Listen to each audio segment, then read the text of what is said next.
સંતોની કેડીએ. લેખક father આમ્બ્રોઝ Dabhi. 7મી August સંત સિક્સ્ટુસનો તહેવાર. જીવન અને કાર્ય.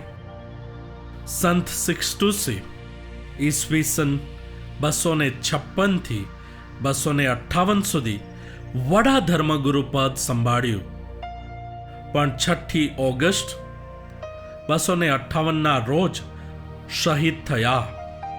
વડા ધર્મગુરુ સંત સિક્સ્ટુસ એક દિવસ જ્યારે ખ્રિસ્ત યજ્ઞ અર્પણ કરી રહ્યા હતા, એ સમયે તેમની ધરપકડ કરી હત્યા કરવામાં આવી.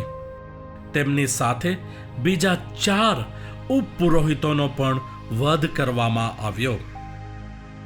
ચિંતન. શ્રદ્ધા એ પ્રભુની કૃપાથી મળેલ મૂલ્યવાન ભેટ છે, અને એ શ્રદ્ધાની હિંમતપૂર્વક ઘોષણા કરવી જોઈએ. ધર્મગુરુઓ એ આપણા ઉત્તમ ગોવાળ છે. તેથી પ્રભુ ઈસુની માફક પોતાના ઘેટા ખાતર જીવન સમર્પિત કરી દેવા હંમેશા તૈયાર અને ખુશ હોવા જોઈએ.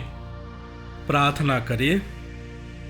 હે ઈશ્વર, તમે આપેલી અદ્ભુત હિંમતને જોરે વડા ધર્મગુરુ સિક્સ્ટુસ અને એમના શહીદ સાથીદારોને પ્રાણને ભોગે શુભ સંદેશનો ઉપદેશ જારી રાખ્યો ને છેલ્લી ઘડી સુધી ઈસુને વફાદાર રહ્યા.